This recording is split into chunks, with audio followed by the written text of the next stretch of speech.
Welcome, I'm Morgan Schaefer, and today we're going to take a look at this week's headlines. For one military man, a picture is worth 1,000 words, and a military medal comes with honor.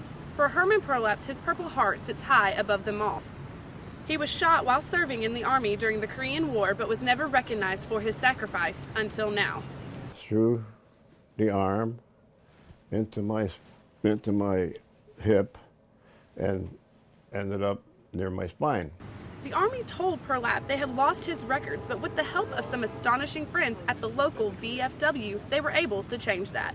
Wonderful to be able to help somebody like Herm correct the record and to make sure that he is recognized. A 64-year-old decision reversed in just 6 short months, and though the medal has not yet arrived, the certificate makes it official. When I opened up that envelope, I couldn't believe it.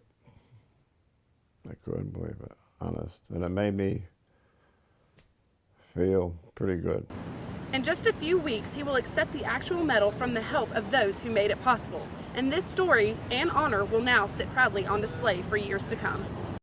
And today, the man accused of bombing the Boston Marathon 2 years ago has begun. The federal courtroom in Boston is packed with victims watching as prosecutors made an emotional appeal to the jury, claiming that Dzhokhar Tsarnaev was a terrorist whose goal was to kill as many people as possible. 3 people died in the blast, and more than 260 others were injured, with many losing limbs. In 2013, Tsarnaev pled not guilty to all charges. Today, he faces the death penalty and is being charged with more than 30 counts related to the bombing. The defense team argues he was under the influence of his older brother's Tamerlan Tsarnaev's radical Islamic views. Ultimately, the decision and fate is left up to the 12 jurors.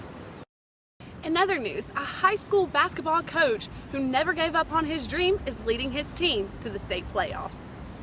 A cane can't stop Carl Turk from doing what he loves, and now the man who is told he might never walk again is coaching his team to victory. Turk attended Indiana State University, where his dreams to play college basketball turned into dreams of wanting to coach.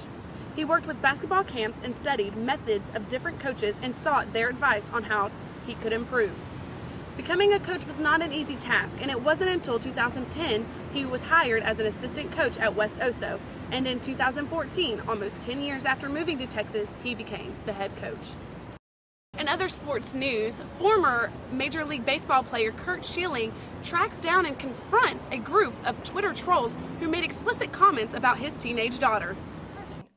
Cyberbullying is a huge issue right now, and I think that people really need to reach out to somebody else and get that help, because some people just stay quiet about it and they let it eat away at them inside, and that's never okay, because cyberbullying, you're just they're just alone. They don't have anyone to talk to because it's not face-to-face. The other person doesn't realize how much harm they're doing to someone, but I'm lucky to have him to stick up for me. Freedom of expression does not mean freedom from rules, and there are things you don't say. Schilling hopes that everyone understands the importance of watching what you say on social media. From the University of Alabama, I'm Morgan Schaefer reporting.